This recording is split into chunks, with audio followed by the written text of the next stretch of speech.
Aqui o Ponto de Vista, sempre ao vivo, neste horário da 1h30 da tarde, aqui pela Santa Cecília TV, não é?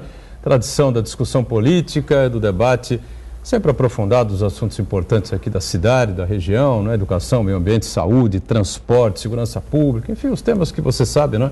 Estão sempre aí na nossa pauta e, claro, o debate, o espaço sempre aberto para a discussão e para o debate dos assuntos de interesse nacional, né? Agora, a Lei Rouanet, que virou aí a GNI, né, do governo Bolsonaro, ele que vinha batendo nisso há bastante tempo, agora alterou aí consideravelmente os valores que podem ser repassados ou que podem ser produzidos aí pela Lei Rouanet. Enfim, nós vamos fazer um balanço disso tudo na próxima quinta-feira aqui no Ponto de Vista, porque os musicais, né, as produções maiores, cinema brasileiro, por exemplo, em tese serão muito prejudicados a partir dessa alteração que foi feita aí pelo governo Bolsonaro, foi anunciada ontem, né?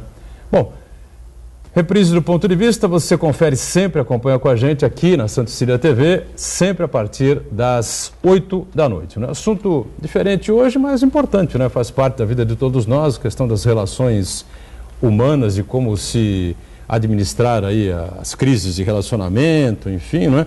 As relações pessoais, os problemas que a gente tem, né? E vou introduzir nisso também a questão das redes sociais, né? O pessoal se esconde atrás das redes sociais muitas vezes. Nós citamos ontem aqui, no caso do ex-secretário adjunto aqui de Santos, que, claro, cometeu um crime de racismo no áudio que foi divulgado na semana passada, mas foi execrado, né, nas redes sociais por gente que, no mano a mano, não teria coragem nem de olhar para o cidadão, passaria reto e nada além disso, né? Quem está com a gente para participar do programa, falar muito sobre esse tema, especialista no assunto, a Cláudia Martins, psicanalista, fez jornalismo também, portanto, colega nossa, e está com a gente nesta edição. Prazer recebê-la. Tudo bem, Cláudia? Prazer. Boa tarde a todos. Uma delícia estar aqui, uma honra estar aqui com vocês. Obrigado. Espero que seja um momento muito especial, muito bacana de troca. Sem dúvida nenhuma. Cláudia Duarte, jornalista, editora do AT Revista, deve estar estourando aí para participar com a gente também, né? Já vai fazer parte da bancada. E o Marcos Santana já está conosco como diariamente, você acompanha aqui a gente, também acompanhando as redes sociais, as transmissões que fazemos aqui do Ponto de Vista, a sua participação muito importante conosco também. Tudo certo por aí, Santana? Tudo certo, boa tarde a todos. Agradecer a participação da Cláudia, cumprimentá-la que hoje é o aniversário Hoje é meu aniversário, estou aqui na minha terra, uma delícia. Hoje, dia de São Jorge, Ogum, para os adeptos das religiões com matriz africana. E eu queria registrar aqui o meu protesto contra o general Mourão, que disse que o Olavo de Carvalho deveria se limitar apenas à astrologia, que é uma coisa que ele faz bem. Se ele dizer que o Olavo de Carvalho faz bem a astrologia, é um assinte a profissionais respeitados, como nossos colegas, o Jorge Ferreira Jorge, Márcia Bernardo, a Miriam Gil, também outra astróloga muito conceituada, que não dá para equiparar o Olavo de Carvalho com profissionais que levam essa disciplina tão a sério. Eu quero cumprimentar você que nos acompanha ao vivo, convidar você a participar também do programa, mandando sua pergunta, crítica, sugestão, pelo Facebook. Ponto de Vista com Edgar Butrão, ou então por e-mail, contato@pontodevista.tv.br. O programa também pode ser acompanhado ao vivo pela internet, santaportal.com.br/tv. As edições anteriores do Ponto de Vista ficam disponíveis também na internet, no nosso canal no YouTube e na nossa página no Facebook. E você que nos acompanha na reprise às 20 horas, uma boa noite. Pois é, boa noite para você que está na reprise, não é? E lembrando sempre o mantra de todos os dias. 1h30 da tarde começa, 2h30 termina aqui o Ponto de Vista, a reprise é só às 8 da noite. Neste período de tempo, você sabe muito bem, né?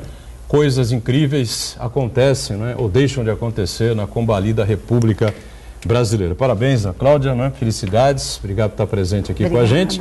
E hoje é aniversário do meu filho mais velho também, Fernando, fazendo 25 anos de idade, tá certo? Já nos cumprimentaram, nos falamos de manhã cedo, né? Eu cumprimentei, a família toda cumprimentou, fica aqui um beijo, né?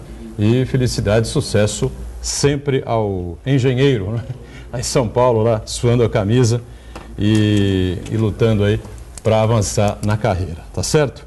Eu disse que a Cláudia Duarte já estaria já conosco, já está conosco, né? Colocando devidamente o microfone, será atentamente, com a colaboração atenta aqui da nossa produção, tá certo? Já ela entra e participa com a gente normalmente também.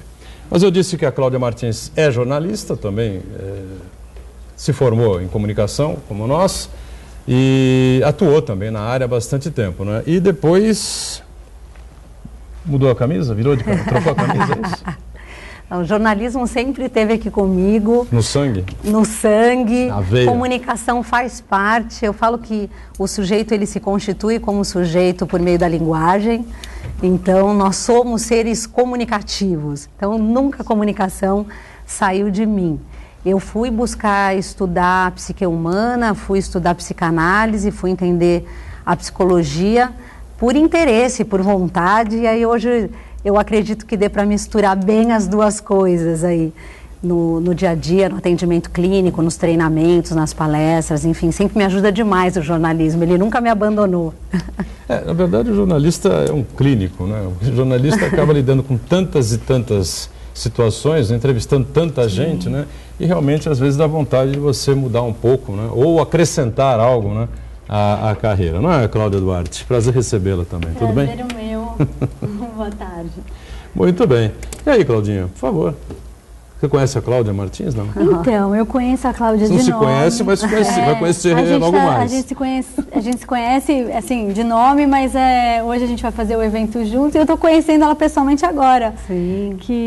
Porque ela estava em São Paulo, né, Cláudia? Sim, sim. Então, eu estou conhecendo agora, mas estou ansiosa para a nossa palestra de hoje. Preparei com super carinho, o tema é polêmico. Vai ter abertura aí para várias perguntas, então eu estou aí preparada para poder responder dentro daquilo que eu venho estudando, do que eu venho procurando entender da psique humana, das relações humanas, como viver melhor. Porque no fundo é isso, né? Como a gente viver melhor. O que a gente busca é isso. Eu até brinco, às vezes no dia a dia, e eu falo, a gente trabalhar não é tão difícil. E nem o difícil é se relacionar com as pessoas, né? E a gente vai focar no relacionamento a dois, mas eu acho que as relações... Na palestra? Na palestra, a gente vai focar na relação a dois, afetiva, do casal. Mas relacionamento é tudo, né? No meio corporativo, familiar, amigos. Então, assim, se relacionar não é uma tarefa fácil, né? A gente tem que ter muito equilíbrio, muita empatia, saber se colocar no lugar do outro. Isso tudo é importante, né? Pois é. E você se especializou nesse viés, Cláudia, é isso? Eu me especializei, eu estou estudando para sempre, né? Não falo nem que é especialista, porque a gente vai estudar uma vida inteira como psicanalista. E entendendo as relações humanas, não especificamente na relação a dois. O que acontece é que na clínica, o que mais se escuta é sobre o relacionamento afetivo, é o relacionamento com o par. Então é muita queixa, muita necessidade de ser reconhecido e enfim. Então a clínica a gente acaba se especializando de alguma maneira nessa escuta, porque a dor do humano é querer ser desejado pelo outro. Essa é a dor do humano. Então a gente vai ouvindo isso e vai entendendo que o grande amadurecimento individual, se você se prepara para uma relação a dois, não é que você só vai ter inteligência emocional na relação a dois. Isso vai se estender para todas as suas relações, como a Cláudia disse.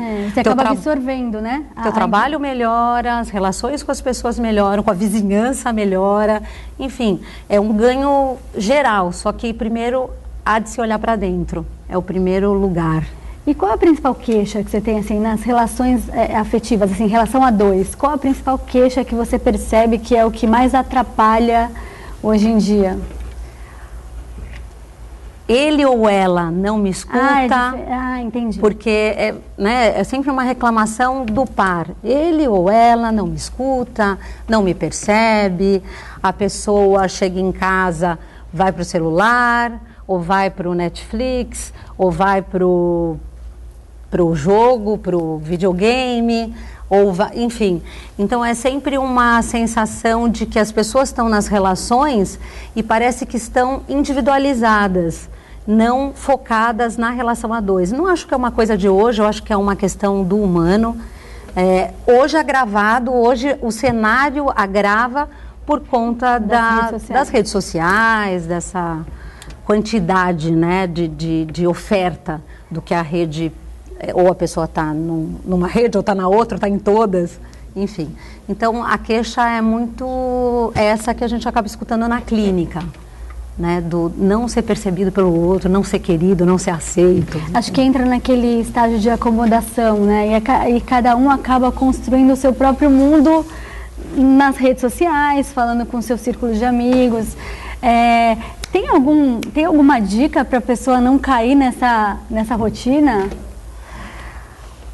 Olha, dica tem, que é o seguinte: ter um espaço de fala, Cláudia. Eu acho que o espaço de fala não está sendo construído nas relações, pelo menos na minha escuta clínica eu tenho escutado isso, ouvido isso. A pessoa não chega e reclama ou fala diretamente para a pessoa, para o marido ou para a esposa: olha, vamos ter um espaço nosso, isso é importante para mim. Não, parece que fica uma disputa silenciosa, e aí um vai para a televisão, o outro vai para o celular, e começa a ter um distanciamento na relação até o ponto que isso fica realmente insustentável. Então, eu acho que falta espaço de conversa e de fala. A famosa DR, que a gente ouve falando assim: ai, Deus me livre, não aguento DR, é um horror. No fim... DR, para quem não está... discutir a relação. Discutir a relação, às vezes é meio sacal, né? Mas, se for de vez em quando é bom, né? Tudo em excesso, né? Tudo em excesso, de fato, é ruim. Acaba desgastando. Não é nesse sentido, eu estou dizendo mais no sentido de poder dizer para o outro que é importante para você. É que às vezes o outro não percebe, né? Então, se você avisa que alguma coisa não está bom para você, de repente a outra pessoa, se ela realmente tem algum interesse em manter isso de uma forma, né, manter o relacionamento de uma forma saudável, melhorar o relacionamento, porque às vezes a pessoa até não percebe. É difícil às vezes a pessoa entender tudo o que se passa, nem a gente entende, né, o que se passa às vezes na nossa própria cabeça. Então, às vezes você avisando, não que vai ser uma discussão interminável, mas às vezes dando um toque, né, para tentar ajudar, e o outro vai entender o que você está sentindo e às vezes consegue ajudar. É justamente isso, Cláudia, que eu queria abordar com você, que acho que é o principal motivo dessas angústias de relações entre duas pessoas, seja homem, mulher, pai, filho, até amigos mesmo, colegas de trabalho, é que a pessoa espera que o outro reaja como ela agiria se estivesse na mesma situação. Mas cada um tem os seus valores pessoais, tem a sua personalidade, tem uma criação. Então, essa conta parece que não fecha, né? Então, parece que a solução seria que a pessoa ceder em alguns pontos, né, para poder atender aquela expectativa da outra pessoa, né? Só que isso aí tem um limite, né? Sim. Qual que é o limite da pessoa ceder nesse relacionamento para buscar uma harmonia nessa relação interpessoal? Eu acho preocupante a questão do limite, ou até quando se aguenta, porque isso é tão subjetivo, foi o que você mesmo acabou de falar. Individual, né? É individual. A pessoa tem um modelo de mundo da criação que teve, das crenças e valores, como você mesmo disse, da própria constituição genética, e uma coisa que a gente fala que é a transgeracionalidade, que é a cultura da família atravessa a pessoa. Então, realmente, quando a gente está num relacionamento, a gente está com uma pessoa diferente de nós. Eu acho que tem muito mais na questão que você trouxe, pensar em não criar expectativa e entender que não se tem controle do outro. Eu acho que esse é o grande fator. Eu não tenho controle do outro.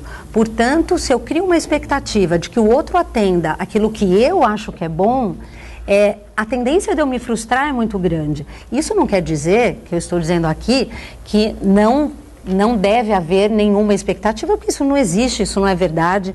As relações são permeadas por expectativas. Agora, o quanto a gente lida com isso que tem a ver com a nossa palestra de hoje à noite, que é a inteligência emocional. O quanto a gente vai se estruturando e se fortalecendo para lidar com essas dificuldades, com a expectativa do outro, a questão de ceder. O ceder vai me atravessar, vai me machucar. Então, não é ceder, porque de alguma maneira é um sacrifício e eu vou cobrar isso em alguma hora. Em alguma hora isso vem à conta, eu falo. Então, ceder é complicado. A não ser que haja, de fato, uma mudança verdadeira do outro, de entender que, nossa, realmente mudar essa atitude vai ser legal para a relação e eu quero, porque eu vejo ganho nisso. Então, eu vou fazer. Isso é bem bacana que você falou, porque realmente a frustração, ela vai existir, porque nunca ninguém vai corresponder 100% à expectativa do outro. Mas a partir do momento que ele acha que vale a pena, ou ela acha que vale a pena investir nessa mudança, aí não vai falar, olha, eu não faço questão disso, isso vai ser bom pra gente. Então eu acho que esse custo-benefício tem que ser avaliado, né? E daí eu acho que isso é a partir da DR, né? Que é chata, mas ela faz chegar num entrosamento maior, até para você entender melhor o outro, né? E a inteligência emocional, como é que se lida com isso? Como é que as pessoas têm compreensão disso, entendimento disso? O que é a inteligência emocional? Enfim, é uma coisa muito falada aí, mas difícil de... Está sendo muito falada. Muito, né? A inteligência emocional, ela vai ganhar espaço nas redes e globalmente pela fala do Daniel Goleman, que é um PhD no assunto. E aí ele vai trazer um estudo profundo de como a gente vai conseguindo desenvolver a inteligência emocional nos campos da nossa vida, não só no relacionamento afetivo, mas no trabalho, no cotidiano, é um desenvolvimento subjetivo. E ele vai dizer que a gente tem aí 4 caminhos para a gente se desenvolver. Aí eu vou contar aqui para vocês, que é a autoconsciência, autoconhecimento, autocontrole, que é o gerenciamento das emoções, a empatia, mas a empatia não o nome que já está muito batido, que é clichê, que fala, se colocar no lugar do outro. É mais profundo que isso. É realmente desenvolver a alteridade, que é o respeito pelo diverso, pelo outro que é diferente de você. Exatamente, porque é muito difícil... Alteridade. É muito difícil você se colocar no lugar do outro. Eu uso muito essa palavra. Só que é difícil porque você tem uma realidade e o outro tem outra. Exato. Então, por exemplo, eu vou me colocar no lugar de uma pessoa que está numa dificuldade, só que eu tenho uma base totalmente diferente daquela pessoa. Então, a forma que eu vou enfrentar a situação é diferente dela. Então, se colocar no lugar do outro é uma coisa bem complexa, né, Cláudia? Sem dúvida nenhuma. E eu digo muito assim para as pessoas quando eu estou em treinamento, falo, cuidado quando você diz para o outro, eu sei exatamente como você se sente. Porque a maioria das vezes a gente não sabe como o outro se sente. Quando a gente fala, por exemplo, de perda familiar, como que eu posso dizer para o outro que eu sei exatamente como ele sente se eu não passei por essa perda, por exemplo? Então, tem que ter muito cuidado com essa relação da empatia. Clichê, né? Sim. E o 4º pilar que o Daniel Goleman traz para nós de estudo são o desenvolvimento de habilidades sociais. E entre elas eu destaco a escuta. Porque nós, brasileiros... Isso é difícil, hein? Encontrar uma pessoa que tem escuta, que não seja profissional, de terapia, essas coisas, é uma coisa meio rara, hein? Porque culturalmente mesmo a gente tem dificuldade, a gente atravessa... Vocês não gostam de ouvir o que a outra tem para falar, na verdade? As pessoas têm dificuldade. Não tem paciência. Não tem paciência. Acham que já sabem o que o outro vai falar e aí completam a frase do outro. Muito. Atropelam. Quantas vezes, né? A gente mesmo, se a gente parar para pensar, quantas vezes a gente completa a frase do outro e aí o outro vira e fala, não, mas não era isso que eu ia dizer. Você fala, nossa, mas eu jurava que era isso. Então, é cultural nosso e eu acho que é uma habilidade a ser desenvolvida, porque quando você passa a escutar e ter um interesse genuíno, verdadeiro, de entender o universo do outro, as coisas ficam mais fáceis. Será que essa coisa de atropelar, né? É o medo de que a pessoa... fale alguma coisa que você... Eu acho que é uma ansiedade natural que a gente vive. Ansiedade? Eu acho que a gente vive uma ansiedade generalizada e as pessoas não têm paciência umas com as outras mesmo. Eu acredito nisso. Que todo mundo... Ou a dificuldade de se aceitar argumentos outros também? Não sei, talvez, dependendo da situação, sim. Mas dependendo da situação, eu acho que todo mundo quer resolver a coisa rápido, entendeu? Porque tem coisas para fazer. É muito difícil a gente parar e resolver um negócio com tranquilidade e sanidade necessárias, né? A gente está sempre correndo, o nosso dia a dia é atropelado, né? Antigamente eu acho que a mulher tinha uma vida mais tranquila e hoje não, então o casal se encontra rapidamente e tenta discutir as coisas de uma forma meio atropelada, né? Autoconhecimento, como é que a pessoa chega nisso? Daqui a pouquinho, vamos para um rápido intervalo e já voltamos aqui na companhia das duas Cláudias, tá certo? Já. Muito bem, de volta à sequência aqui do nosso ponto de vista, hoje na companhia de duas Cláudias, que são jornalistas, a Cláudia Duarte, editora do AT Revista, né, a revista semanal do grupo A Tribuna, e aqui a Cláudia Martins, e além de jornalista, e agora preferencialmente, né, especialmente, é psicanalista e está aqui conversando conosco, vai dar uma palestra hoje à noite, aliás, palestra que tem como organizadora a Cláudia Duarte, né? E a Cristiane. É a Maria Estela Galvão, a Fernanda Lopes e eu. Você, Fernanda e a Maria Estela Galvão. Ah, muito bem. E o Marcos Santana lá na ponta, atento sempre aí às redes sociais. Muito bem. Cláudia Martins, né? Sim. Autoconhecimento. E aí? Olha, a base... Quer fazer uma terapia para poder... Seria bom. Seria bom. Sem dúvida nenhuma que... Eu sou suspeita para falar porque acredito muito mesmo no autoconhecimento por meio da análise. Eu vejo a mudança nas pessoas, então não tem como eu não dizer isso. Funciona. Funciona. Às vezes ainda existe muito preconceito, as pessoas dizem, eu não vou fazer terapia, eu não vou fazer análise, que é coisa para gente doida. A gente ouve muito ainda. E, no entanto, as pessoas que se arriscam e apostam nisso vão percebendo a mudança. Demora, é um trabalho. O autoconhecimento, ele não é mágica.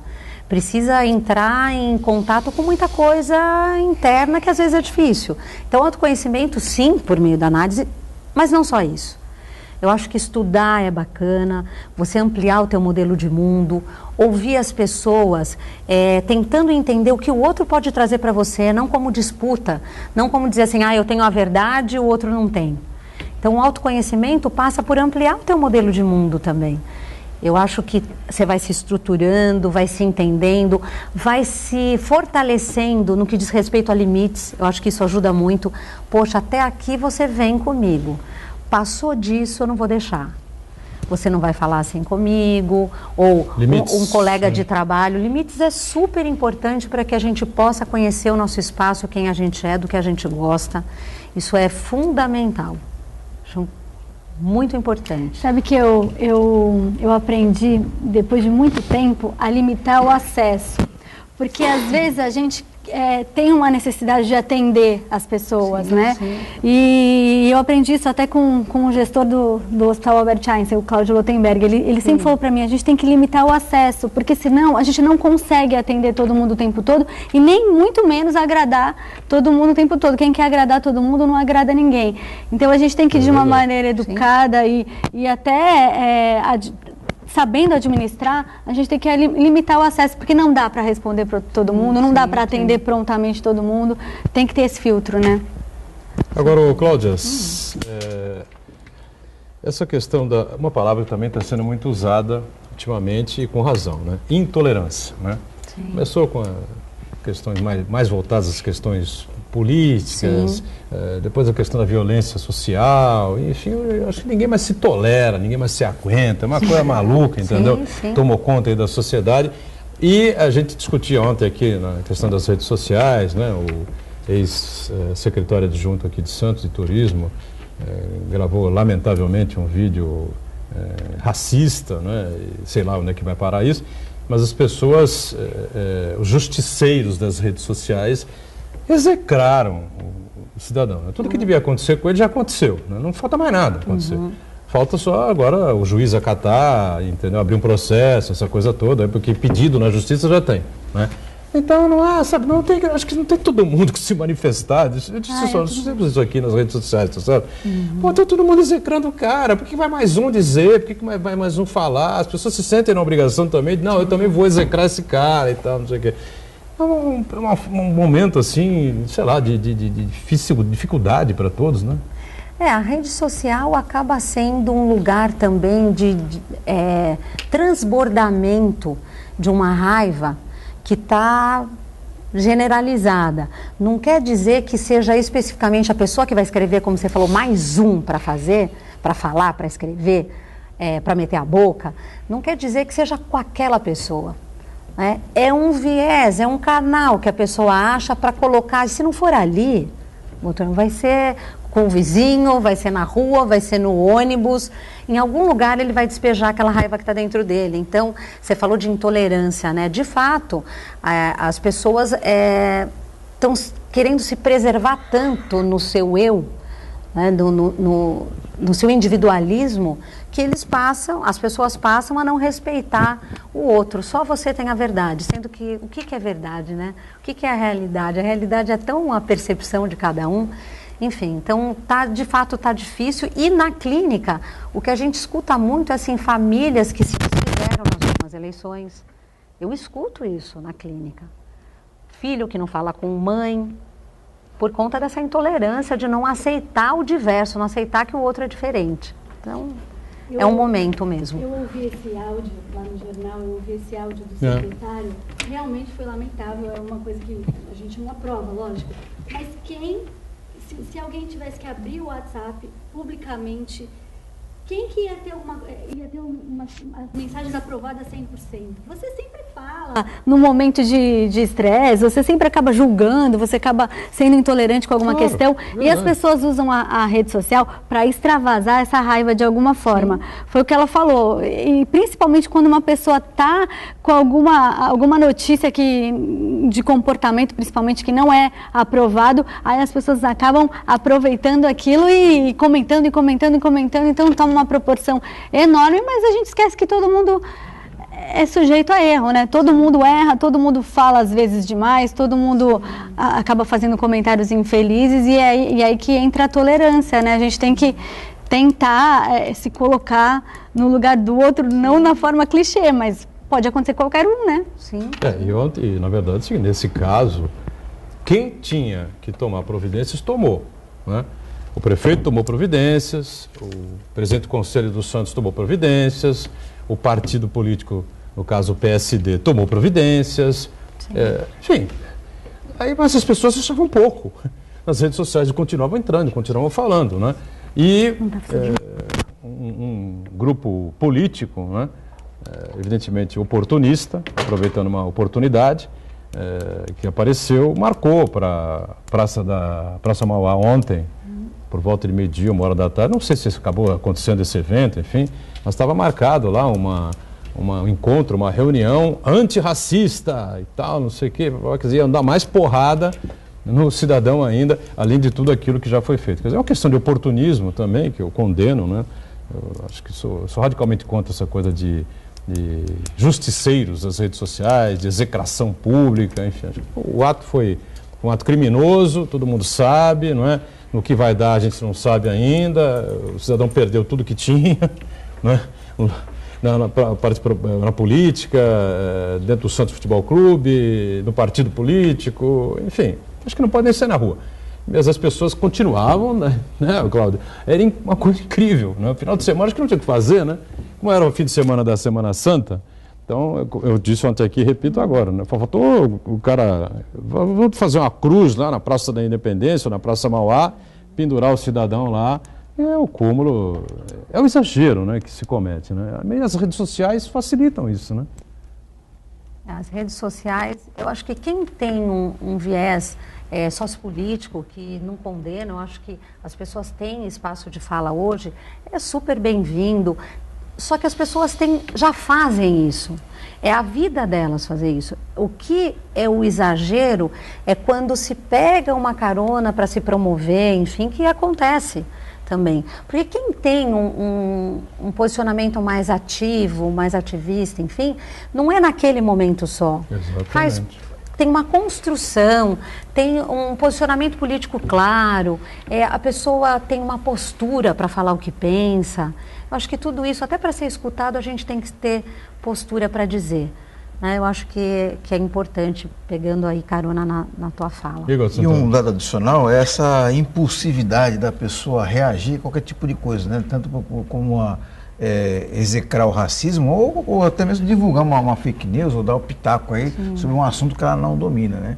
Isso aí se explica por causa do conforto, né? A pessoa está ali no seu tablet, no seu smartphone, no seu notebook, no conforto do celular ali, o pretenso anonimato, né? Eu acho que tem uma certa segurança e acaba estimulando as pessoas a manifestarem opiniões ou como diz-se, palpites que não tem muito reflexo com a realidade, né?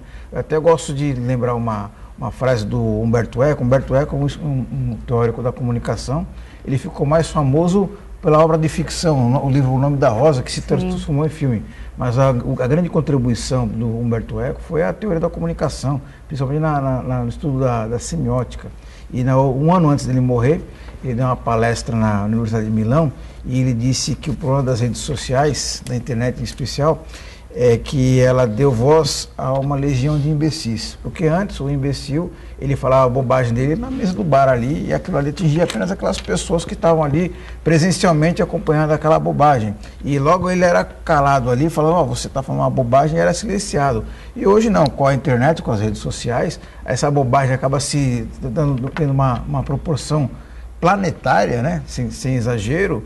E pior que isso, né? Muitas vezes é irremediável, né? Porque muitas vezes aquela mensagem, fake news, aquela opinião preconceituosa ganha um alcance ali que dificilmente ela deixa de ser remediada, né? Então esse é o grande problema que serve de reflexão para as pessoas antes de postarem algum tipo de coisa, respirar fundo antes, né? E o autocontrole, hein? Passa por isso também, né? Já que nós estamos falando de respirar fundo, né? O autocontrole passa muito por isso, Um dos pilares que o Daniel Goleman vai trazer é o autocontrole. E eu digo que tem a ver com respirar. Às vezes a gente fala assim, conta até 10, né? Eu digo, não precisa contar até 10. Uma respiração, antes de você transformar o que está na sua mente em fala, uma respiração, te dá o direito de escolha mais consciente do que se vai falar. Né? Eu falo assim, se a pessoa vai erra de propósito, não sem querer. Escolhe errar, pensa e fala, eu vou falar isso de propósito. É mais bonito do que você deixar o seu inconsciente, as coisas que tem num lugar que está abaixo daquilo da tua consciência e que sai de repente e depois palavra proferida e escrita na internet não volta mais. Adorei isso. Cláudia, eu até Adorei ouvi isso, né? É Escolher bom, né? errar, porque você fazer as coisas por impulso e depois você fala, desculpa, errei de novo. Então, pelo menos você pensa, erra e arca com as consequências erra de depois. propósito. E arca com as consequências. Agora, ficar se atropelando e depois pedindo desculpa toda hora, né? Cláudio, eu até ouvi uma certa vez, não sei se é verdade, se é mito, mas até faz um certo sentido, que quando fala de respirar fundo, é para oxigenar o cérebro, as células do cérebro, para ele trabalhar realmente e estimular aquelas partes responsáveis ali pela razão, pelo equilíbrio de ideias, assim por diante, né? Sim, sem dúvida nenhuma, respirar ajuda, assim, fisiologicamente falando, e também para ganhar esse tempo de entender o que exatamente você quer dizer, né? Uma coisa muito bacana também, que tem a ver com a tua pergunta, Buturan, com relação às emoções e autocontrole, né? O quanto quando a gente sente uma emoção, a gente não sabe o que essa emoção está querendo comunicar para nós. A gente sente ou raiva, ou desejo de algo, ou qualquer outro sentimento, tristeza, e a gente sente e passa e acabou, uma hora vai passar isso aqui. Só que não, eu acho que passa pelo autoconhecimento e também pelo autocontrole entender o que aquela emoção que a gente está sentindo está tentando nos dizer. Porque quem sente raiva tem algum motivo para aquilo estar ali. Às vezes não é, como eu falei da internet, do caso que você trouxe, às vezes não é a pessoa. É uma raiva que está em você, de uma situação, do mundo, seja do que for. Entender isso, eu acho que passa para você ter gerenciamento dessas emoções. Você precisa conhecer antes. Né? Muito bem, diga, Santana. Vou registrar a participação do secretário de Turismo, Odair Gonzalez, acompanha a gente aqui, uma audiência qualificada aqui. Obrigado, Odair. Odair.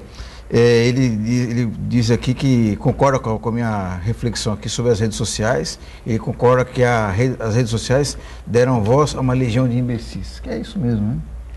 É lamentável, né, que a gente esteja vivendo um momento como esse, né? Agora, essa coisa de escolher errar, é melhor errar do que escolher fazer o erro do que errar sem querer. Milhões e milhões de errados aí ano passado, viu? Meu Deus do céu, ainda vocês vão me dar razão ainda, viu? Alguns já estão me dando, mas não reconhecem, né? Não estão me dando. Mas, enfim, né? Pois não, Cláudia, diga aí. Nada pelo momento, não? Não, eu estou pensando, né, no que você falou. Estava processando aqui. Então, Cláudia, a questão do relacionamento no trabalho, a gente tem que, para administrar... É difícil.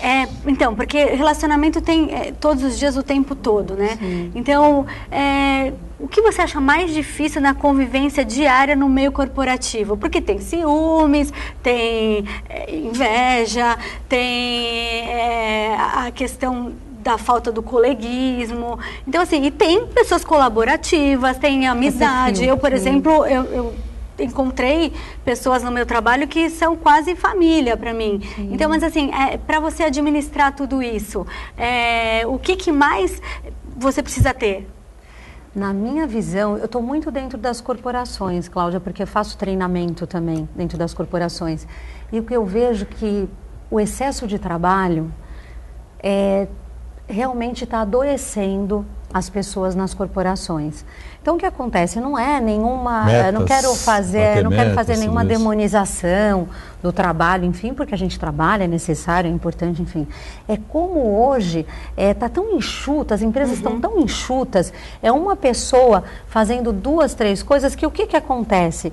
A tolerância baixa, porque a pessoa tem 1000 coisas para fazer. A pessoa um amigo vem contar uma dor, uma dificuldade e passa você não batido, escuta. Dá tempo. Você não escuta porque você pensa assim, nossa, a hora que eu pagar 100 e-mails, vai ter mais 100 ali e eu vou ter que responder. Então a gente vê um adoecimento dentro das corporações. Eu acho que muito mais do que um traço de perfil comportamental, eu acho que é a circunstância hoje dentro das empresas que tem dificultado as relações humanas.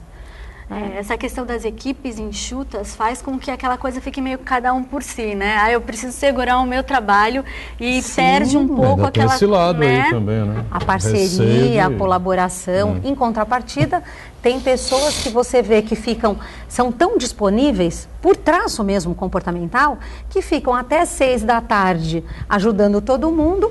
E depois das 6 da tarde, vocês vão... Eu estou aqui falando, mas tenho certeza que vocês vão pensar ou vão se identificar com alguém ou consigo mesmo. Depois das 6, vai fazer o trabalho dela e sai 8, 9 da noite da empresa. Então, você vê isso acontecendo, né? Então, a falta de colaboração, eu acho que tem a ver com essa falta de gerenciamento de tempo, equipes enxutas, pessoas que ficam muito tempo no trabalho e não cuidam da vida pessoal, não fazem uma atividade física... Enfim, outras coisas que podem nutrir. Ou uma atividade relaxante, né? Ou uma atividade relaxante, desestressante, lógico, talvez. Sem dúvida nenhuma. Gerou muita repercussão aí nas mídias sociais, enfim, até no UOL. A reclamação, né? Foi uma reclamação da Leilani Neubart, né? Neste fim de semana. Porque ela pegaram ela para Cristo, né? Literalmente, na Globo News, e ela fez o plantão do domingo inteiro, né? Então ela colocou lá 9 telejornais, mas na verdade não são 9 telejornais, né? Porque alguns têm entrada curtinha de 5 minutos, outros de determinado meia hora, e o último, das 10 da noite, é 1 hora de duração. Aí é pancada, né? Você está lá na TV desde, sei lá, 9 horas, 10 horas da manhã, vai apresentar às 10 da noite, que dura 1 hora de duração, né? Então é pesado, mas vai mais ou menos nessa linha. Aí ela... Depois que ela fechou, ela colocou lá... Aliás, numa entrada ao vivo de uma repórter, isso eu acompanhei, né? Eu cheguei a ver. Ela estava reclamando porque ia perder um programa na Netflix e tal, eu não sei que emissora que era, não vou me lembrar agora, né? E uma série que ela acompanhava. E depois no Twitter, ela colocou no Twitter, pô, pesado, hein? Caramba, levar um domingo assim e tal, 9 telejornais, não é mole e tal, não sei o que, tá, aquela coisa toda e tal, né? Só que a Leilani Neubart, ela pode fazer essa reclamação, tá certo? Ela hoje na Globo News talvez seja o nome mais forte que tem na emissora, né? Imagina, vai mandar demitir a Leilani Neubart, a Record contrata no mesmo dia, não é nem no dia seguinte, no mesmo dia a Record contrata e coloca lá como chamada já, né? É um nome consagrado, né, do telejornalismo brasileiro. Mas pobres mortais como nós, né, não tem essa facilidade, essa capacidade toda, né? Um break e a gente volta já já. Muito bem, a sequência aqui do nosso ponto de vista, vou reto lá o Marco Santana, tem uma participação. O Uriel conosco, é isso? Isso, o Uriel Vilas Boas acompanha a gente, ele pergunta para a Cláudia, psicanalista. O cliente que a procura ressalta que está sendo questionado pelo fato de estar procurando alguma orientação? Não entendi a pergunta. Não, quando a pessoa vai... O paciente que me procura... Se ele... Quer uma orientação? Não, reclamam que ele está procurando uma orientação como se ele estivesse doente. Sim. Aliás, é um equívoco, mas não deixa de ser uma oportunidade. O paciente procura para tentar achar a fórmula da felicidade, a solução para os seus problemas. Não é isso que vai acontecer na análise, né? Por isso a gente fala assim que é um trabalho que é interno. A pessoa vai buscar e vai se conhecer e às vezes vai ficar com raiva do analista, da analista, porque vai entrar em contato com coisas muito difíceis e vai até embora da terapia, né? Mas a busca é sim para uma solução. A pessoa quer resolver o seu problema, porque ninguém vai buscar uma ajuda, um autoconhecimento se não está tendo algum tipo de sofrimento, ou algum tipo de dificuldade no dia a dia, ou algum sintoma. Então, não sei se eu respondi a pergunta, mas o paciente sim busca uma orientação. É que muita gente acaba criticando um conhecido que vai procurar uma ajuda especialista, fala assim, o fulano está doente, então a pessoa até sente receio de procurar uma ajuda profissional por conta disso. Né? Não, e não tem a ver com doença, às vezes tem, às vezes a pessoa de fato, como a gente estava falando agora há pouco das corporações adoecidas, é muito comum aparecer no consultório pessoas afastadas por burnout ou que estão desenvolvendo a síndrome do pânico, transtornos de ansiedades gravíssimos. Acontece, sim, vão buscar ajuda, não só psicanalítica ou terapêutica, quanto de um psiquiatra, o que é bem natural. Não quer dizer que é o maciço do consultório, né? Na clínica, muita gente vai buscar porque está com dificuldade no relacionamento ou porque não se sente feliz no trabalho e não está achando meios de achar por que está tão infeliz, às vezes ganha super bem. Uma vez um paciente meu pediu demissão com um salário que é muito acima da média, a gente está falando de um salário de 30 mil reais, e a pessoa fala, não aguento, eu estava enlouquecendo. E você fala assim, nossa, mas 30 mil reais, pode fazer tanta coisa com esse dinheiro? Só que não tem a ver com isso. Tem a ver com ele estar desesperadamente insatisfeito. Pode fazer tanta coisa, às vezes pode não fazer nada, né? Sim. Às vezes ele pode ter um salário bom e não ter nem tempo para usufruir disso. Para usufruir, ou gastar com remédio, enfim. O contrário também. Essas muitas crises nas relações pessoais advêm também da dificuldade financeira, problemas financeiros, enfim, geram muitos problemas, a gente acompanha aqui, né? Sim. Amigos, enfim, né? E pessoas próximas a gente, que acabaram até se separando, casais se separam, enfim, porque a situação, a dificuldade é muito grande. E com essa situação que nós vamos ver no país, né, você não tem um olhar, uma perspectiva. Né? Eu cobro muito aqui, a pessoa diz que eu sou crica, que eu pego no pé, sou chato, não sei o quê, o nego vem dizer que eu sou anti o Bolsonaro, não é isso. Um presidente da República tinha que ter, no mínimo, vender uma imagem minimamente positiva do governo que está começando, para que você tenha, lá no finalzinho do túnel, uma perspectiva. Gente, eu acho que se acontecer realmente, que ele está, né? Mas isso não acontece, né? Ele não defende o governo dele, ele não defende projeto nenhum, porque não tem projeto nenhum, e a gente vê a economia parada, estagnada, a coisa toda, as pessoas parecem que perderam aí a expectativa de que a coisa, né, avance. Acho que isso às vezes pesa muito também nas relações, não é, Cláudio? Pesa muito, a gente ouve também muito as pessoas trazendo a questão de olhar para o futuro e ver que o país não dá condições de dizer assim, nossa, daqui a 10 anos eu vou me planejar para isso ou para aquilo. Né, as pessoas vão perdendo um pouco mesmo a esperança e entristecendo. É o que a gente vê. De fato, o que você falou, eu tenho na minha escuta. É uma coisa perigosa até, né? Perigosa. Entristecendo, as pessoas chegam sem essa perspectiva. E muita gente demitida, muita gente que vai buscar ajuda também porque foi demitida e não sabe o que fazer, não sabe por onde começar, muda a carreira, se vai ser Uber, o que vai fazer nesse sentido. Então, de fato, isso atravessa as relações, sim. E relações a dois, muito mais.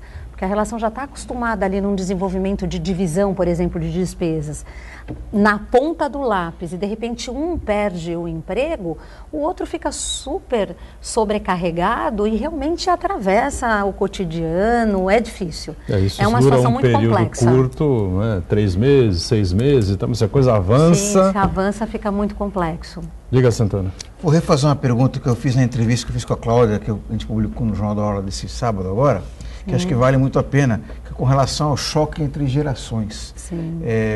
Até por conta do avanço das novas tecnologias, parece que essas diferenças entre visões de mundo e pessoas de idades diferentes se acentuam ainda mais. E para temperar essa questão aí, existem hoje pais joviais, né, mais conectados, né? Então que parece que esse abismo entre gerações não é tão presente assim. Eu queria que você me falasse um pouquinho como é que você analisa essa questão aí das diferenças de visões de mundo entre pessoas de gerações distintas. No que diz respeito a pais e filhos, continua um abismo. na minha escuta continua um abismo. Por quê? E porque a psicanálise vai trazer isso para nós, né, no nosso estudo.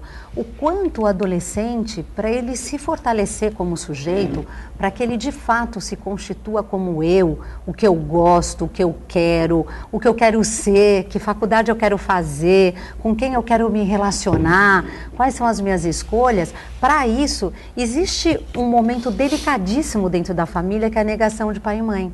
É como se o pai e a mãe, tudo que eles fizessem, não servissem para aquele sujeito, que é uma fase do desenvolvimento. E ali vem o choque.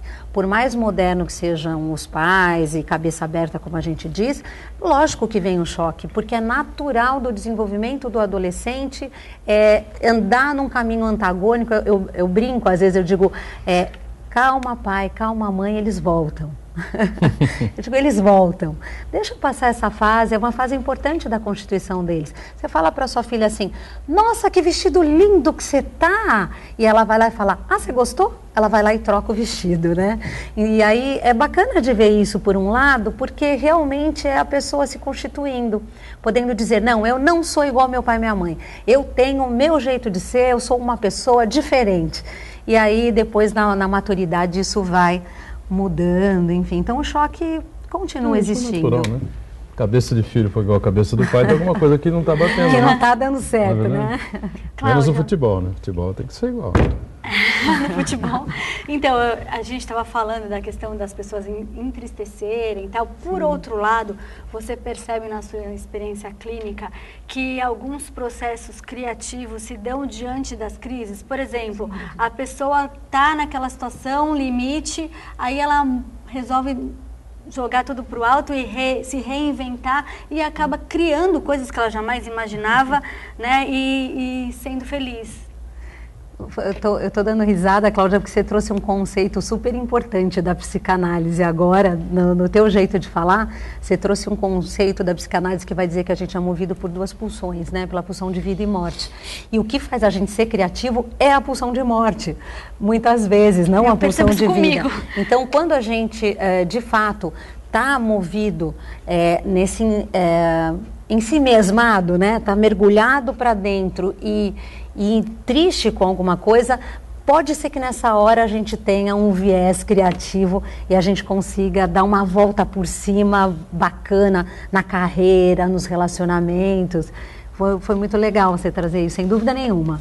É um processo de criatividade. Tem gente que, se a pessoa tem habilidade musical ou artística no sentido das artes, da arte mesmo, né, não da estética, ela vai jogar ali naquilo, na produção artística, vamos dizer assim. É real. São fatores interessantes que levam aí realmente uma série deles a uma questão dos conflitos, né? Você falou alteridade, é isso? Alteridade. Alteridade. Né? Alteridade. É um dos itens aí que a gente estava comentando há pouco, habilidades sociais, você acabou de colocar aqui também, né? E alteridade, o que seria? Alteridade é quando a gente realmente vai respeitar o diverso. Então, seja meu marido, seja meu companheiro, seja um par dentro da minha empresa, quem for, eu vou desenvolver a habilidade de respeitar o outro. Mas, Cláudia, isso é básico, todo mundo devia respeitar o outro, não é assim? Não, não é assim. Não é assim que funciona. Né? Não funciona, né? A gente deveria, só que não é isso que a gente vê. É uma habilidade mesmo, você passa a se colocar num lugar dizendo assim, peraí, eu não sou dono da verdade, a realidade é uma percepção, o meu modelo de mundo tem a ver com a minha família, onde eu fui criado, onde eu nasci. E aí, quando você vai fazendo esse entendimento, você também passa a respeitar o diverso. Pô, mas a pessoa pensa completamente diferente do que eu penso. Aí que está o bacana. Se você genuinamente, de verdade, quiser entender o outro, você vai sair melhor dessa conversa. Eu sempre digo isso. Você vai sair com mais ideias. Ô, Cláudia, você falou a questão da filha, né?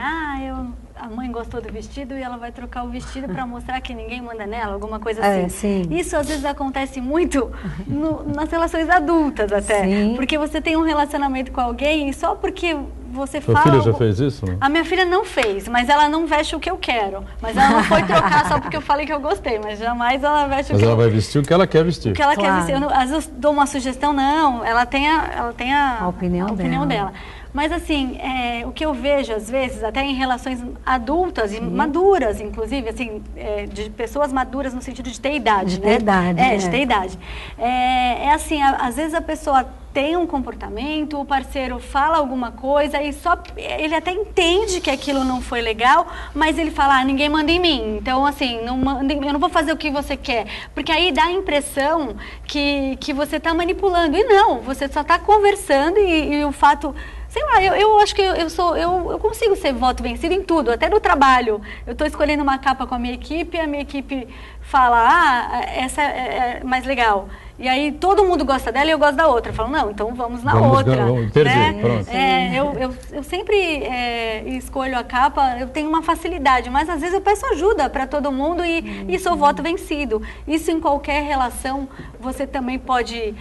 não é que a pessoa vai mandar em você, mas é que você fala, não, você tem razão nisso e eu vou mudar a postura. Isso é um comportamento maduro também de inteligência emocional, não é? Sem dúvida nenhuma, Cláudia, voltando para a tua questão dos relacionamentos mais duradouros, não quer dizer relacionamentos maduros, porque uma atitude como essa passa por uma fragilidade. A pessoa fala assim, não vou pôr a roupa que você quer. Depende. Se o marido vira para a mulher e fala assim, você não vai sair com essa roupa porque eu não quero que você saia, enfim, tem outro viés aí, né?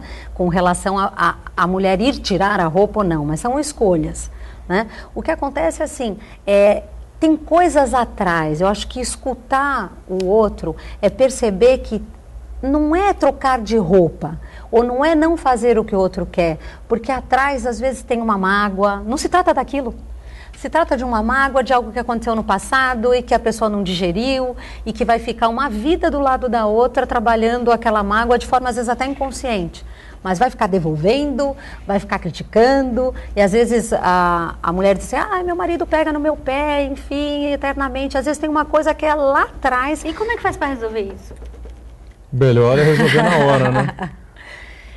É aquele espaço de fala que eu te falei, é se conhecer, a inteligência emocional passa por isso. Então, se eu me conheço, eu digo assim, peraí, não tá legal isso, eu tô 10 anos com essa pessoa, passando pelo mesmo problema, me queixando dessa pessoa há 10 anos. Aí a gente pergunta, o que te faz ficar? Eu acho que uma pergunta, acho que importante para os casais é, o que te faz ficar nessa relação? Algum ganho você tem. Algum ganho.